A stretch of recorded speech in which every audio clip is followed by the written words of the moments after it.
Hi, everyone, and thank you for joining us for this webinar, DMN in Action.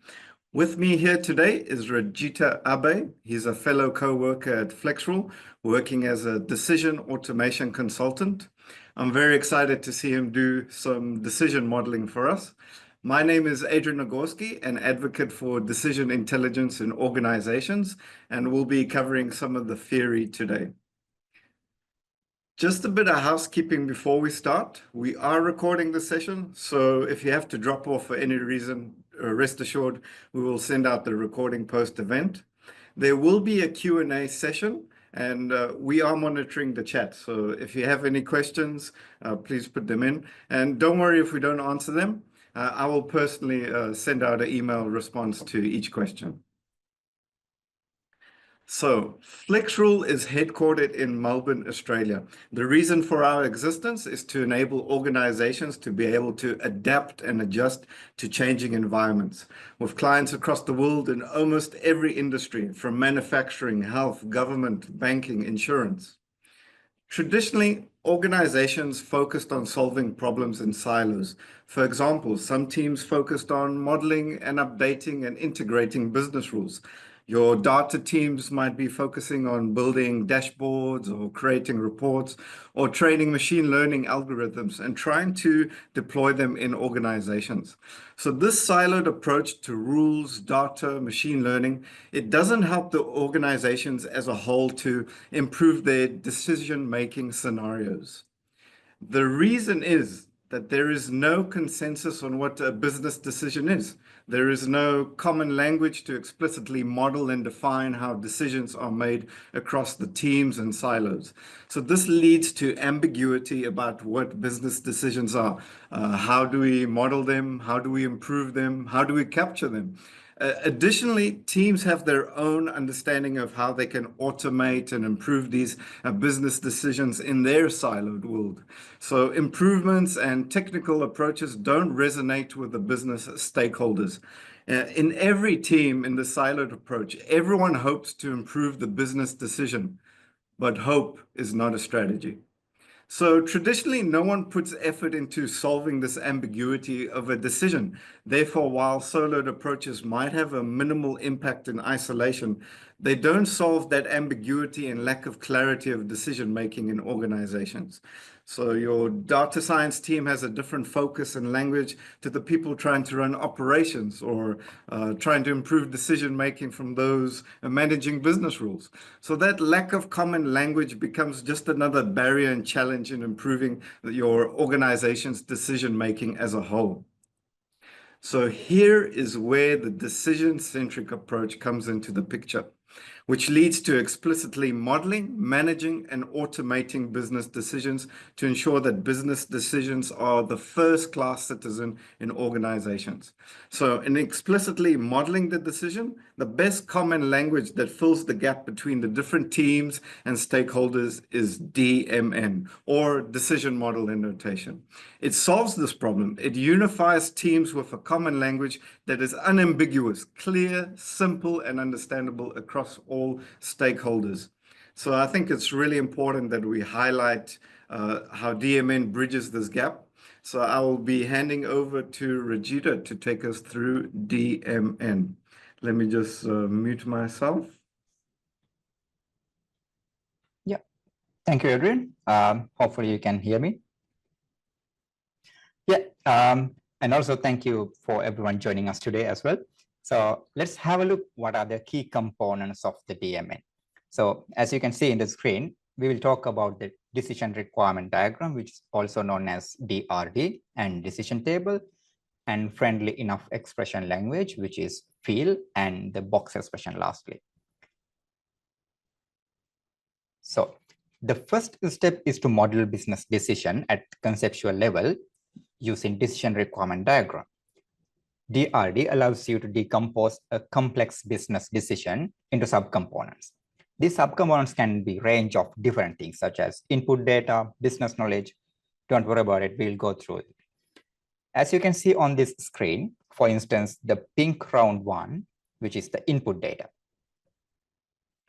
And the blue rectangle is a decision. And the green cross-cut rectangle is business knowledge. And what you can see on the screen with the yellow or creamy color with the wave is the reference to the documentation for a specific business knowledge. As you can see, with one single decision requirement diagram, you bring every piece of that decision-making scenario together at conceptual level. Now, once you model the business decision using decision requirement diagram, then it will provide clarity, transparency, and accuracy in understanding how decisions are made. It makes it unambiguous and define and communicate the business decision to the broader group of stakeholders, which that this decision is relevant. We just discussed the DRD allows you to decompose a complex business decision to smaller subcomponents and decision units, such as roles. We use data inputs, business knowledge, and documentation. Despite what you may think, DMN and DRD are not only for business role. It also enables more advanced technology such as AI, machine learning, LLMs, predictive analytics into decision models as well. So traditionally, data science team look at data and try to build the algorithm that the available data in their hand. So this leads to a problem called type 3 error. Because if you do that, that means you're going to solve a wrong problem. That means that they build the algorithm which is 99% accurate, but organization, they don't use it. So if organization not using it, so that's the waste. And using a top-down approach, which we discussed, meaning that now we decompose a complex business decision and you find the relevant technology for each of those decision unit, which is a machine learning, solve this type 3 error. So which means that you are not trying to start with the data and build the algorithm and find the use case of it later. Instead of what you're trying to do is solving a very specific business case. Let's understand the different components of the decision requirement diagram. One of very interesting component is a way you need to standardize data exchange between decisions and system. And that's where the data input shape is decision requirement diagram attempts to. To define the data structures and those standardized data exchange, there's another standard called SDMN, Shared Data Model and Notation. Fact concept in FlexRule, which allows you to model those standard data exchange, fields, information, constraint, property, and complex business object in a visual way. So we model the data exchange. One of the most important part in any organization to capture the domain knowledge is using business rule.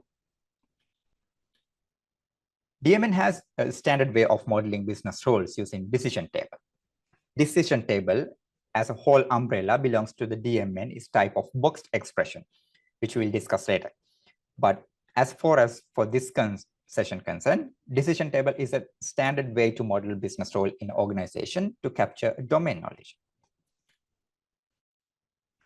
Decision table has input and it has output.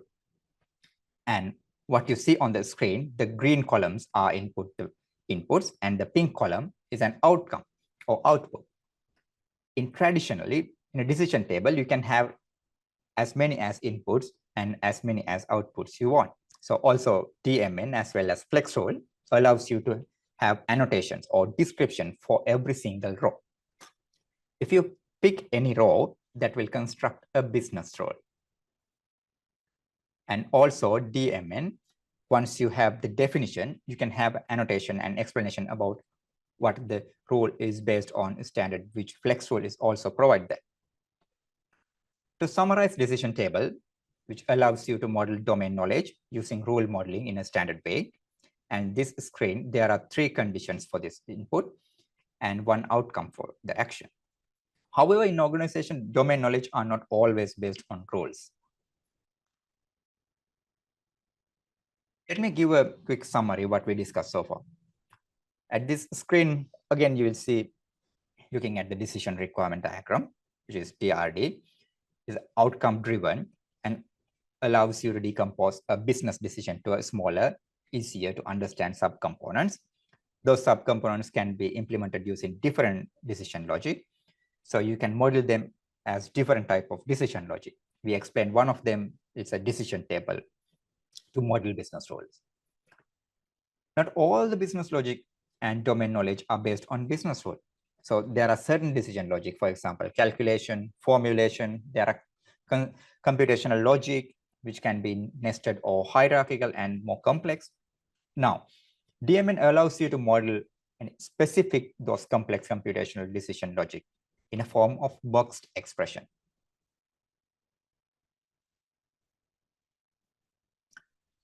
Box expression allows you to specify simple and complex behavior to implement a decision logic, which is not rule driven. For example, calculating the amount of installment, determining the loan affordability, and so on. Box expression, as the name suggests, you need to express some expression. And the expression language in DMN, which is called field friendly enough expression language.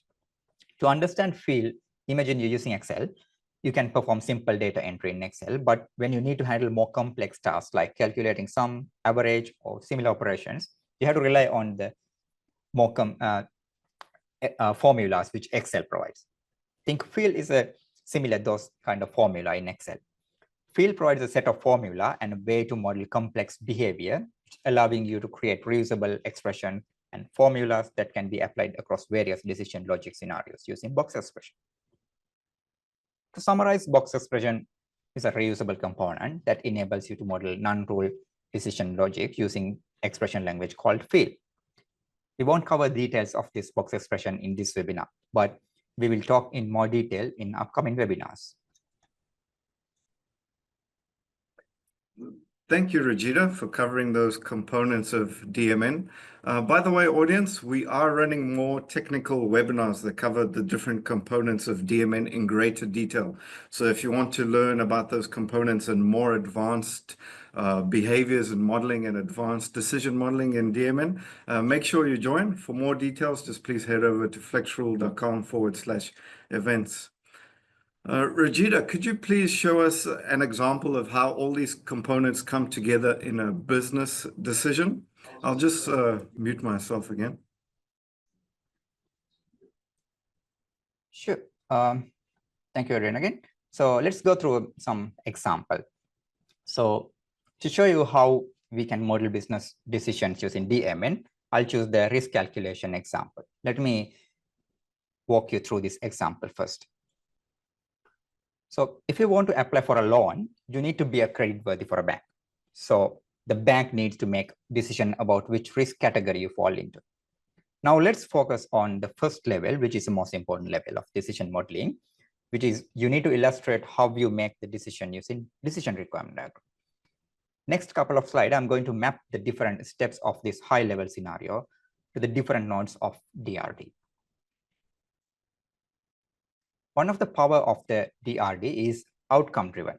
And what that means is you need to decompose a complex decision to a smaller subcomponents of it. So we want to understand what risk category associated to you as an applicant. So therefore we need to determine the risk category.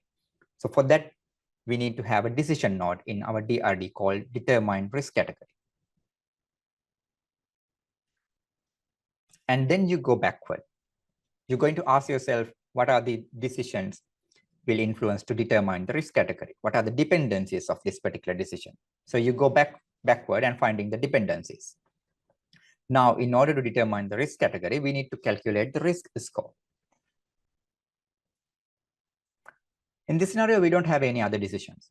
So the other things that will influence this calculating the risk score is application information. Therefore, we will have a node for applicant data. And that's how you create the high level of decision requirement diagram. The reason for doing this way, because DRD helps you to start from outcome that you need, and then allows you to find dependencies and decompose them into smaller subcomponents that you need to make the outcome. Now, the next level after this is we want to specify how each of these decisions are made in DRD. To determine the risk category and calculation of risk score, they are both decision nodes in DRD. So decision requires decision logic. The way you link decision logic to a decision is via business knowledge. Therefore, you need to have a business knowledge node. Now, in this particular example, we link a decision table to calculate the risk score using business knowledge. called application risk score model. Now, similarly for determining risk category, we use the business knowledge again to link a decision to a decision logic. In this particular example, we link another decision table to determine the risk category using business knowledge called risk category model. That's how we build the high level of the decision scenario for risk calculation. Okay, let's execute this model. I'm going to share my screen. Now, before I'm sharing my screen, I need to introduce the platform I'm going to use. FlexRule gives me the multiple authoring platforms, but I'm going to use today is the FlexRule Designer, which allow me to model, execute, debug these particular DMN models. So let me share my screen. I'm sharing my FlexRule Designer window. Adrian, you can confirm you can see my screen. Yes, I can see your screen. Cool. So for the same decision model, FlexRule Designer allows me to model, run, execute, and debug the DMN model. So I have already set up one particular applicant data. So let me first quickly run this model. So I'm clicking on my run template, which runs, and it gives me the output as risk category, which is very high for this given applicant data. So let's see what is the applicant data which we input.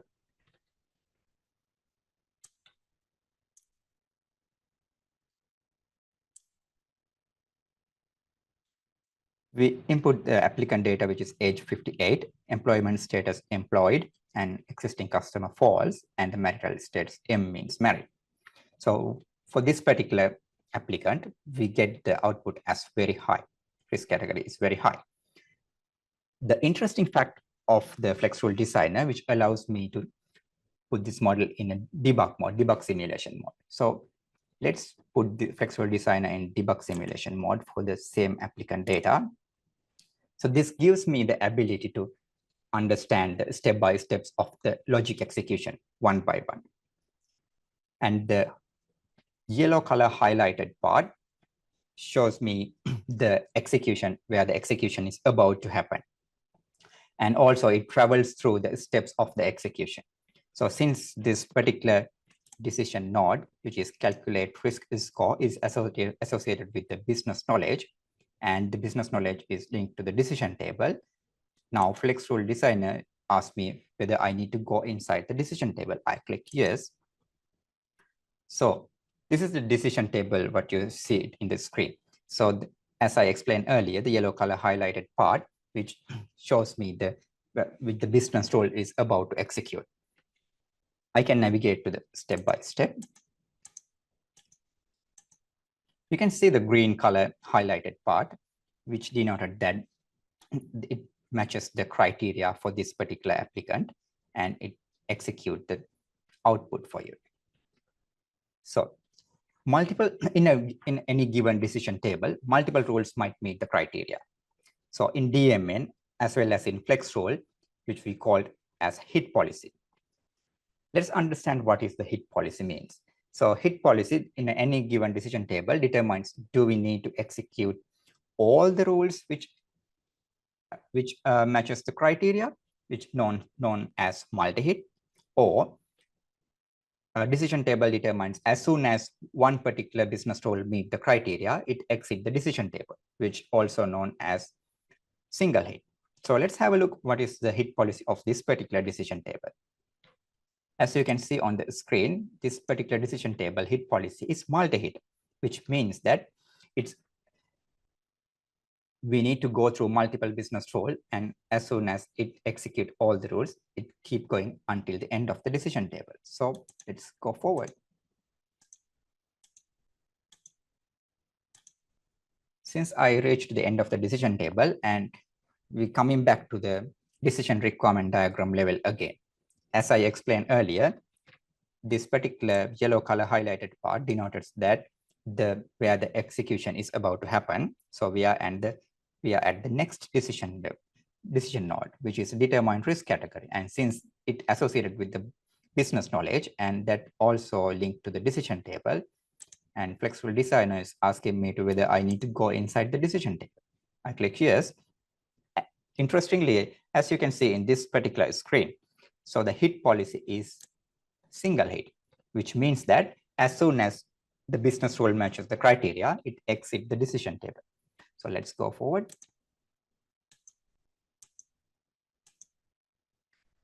We came back to the decision requirement diagram level again, so which finished the execution successfully. So you can see the rules being executed and it came back to the decision requirement diagram. And this particular decision model gives me the output as the risk category is very high. So that's the output we get it from this particular decision model. So I'll hand over back to Adrian again. Thank you, Regina. We do actually have a question here. Could you show us a more complex DMN model? And funny enough, we actually prepared more models to go through. So Regina, I'll throw back to you. Yeah, thank you, Adrian. Yeah, we already have an example, which is, I think it's more complex one. So let me share my screen. I think you already see my screen, right? That's Adrian? right, yes, yes. Yeah, okay. So let me open the FlexRule Designer again. So what you can see on the screen is FlexRule Designer home screen. So as you can see in the yellow color highlighted one, which allows me to load DMN file. So as soon as I click here, it's asking me to give a project name. So let's give a project name.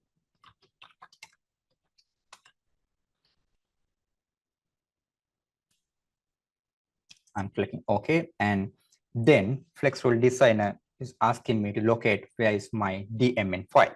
So I use a particular example from the standard DMN documentation. So I already downloaded it for you for convenience. So this is the loan origination example. So I'm selecting my DMN file and FlexRule Designer build the model automatically for you. So you can navigate to the different level of the DMN documentation using the Project Explorer window, as you can see in this screen. So let me open one example for you for the particular decision requirement diagram.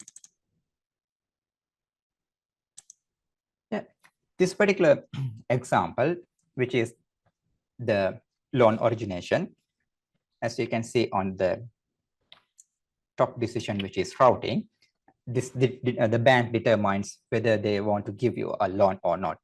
And this particular, the routing decision is encapsulated all the routing logic inside this particular decision. So this decision has multiple dependencies. So it has post-bureau affordability and post-bureau risk category. So it doesn't matter how complex your decision model is, you can always go to the top-down approach and you can decompose complex business decision into smaller subcomponents units. So if you want to have a look, on more detailed examples, you can always contact FlexRule support. So we will walk you through more complex examples and you can understand in depth of these models. So back to you, Adrian. Thank you, Regina. There's a couple more questions. The next one will be for you again. It's how do you share and collaborate your business decisions with different teams and stakeholders like data scientists and business analysts? That's an interesting question, Adrian. Let me put it in this way. FlexRule use a centralized repository to manage all the decision artifacts. So now with the FlexRule Designer, we have a built-in integration to the centralized repository. And you can share those artifacts, including decision tables, decision requirement diagrams, or documentation, or your data set, everything which is needed for the decision through that centralized repository. And you can share those in between the team members. So you can have a version management, which means that you can have different version of the model, and you can see the changes across different branches. And very interestingly, it's most of the enterprise organizations, they have their existing centralized repositories for their artifacts, such as Azure DevOps and GitHub. So FlexRule can also directly use those existing repositories as well. I think that's answered that question. Oh, great. So there's one more question here. Are there any certifications or training programs for DMN? So I can take this question. We do actually have a basic decision model and notation course available for free on the FlexRule Academy. So we got more advanced courses in the works, but please feel free to contact us to sign up for free. And this brings us to the end of our presentation. I just wanted to mention, if you have any more questions, or if you'd like us to talk to us about how FlexRule can help you, I invite you to reach out via email at info@flexrule.com. We're also active on social media, so please feel free to follow us on LinkedIn or X. As well as just visiting our website. We have tons of resources, articles, and past recordings from other events that we've done. So I really hope that you found this session insightful and helpful, and I hope you have a good day ahead. Bye for now.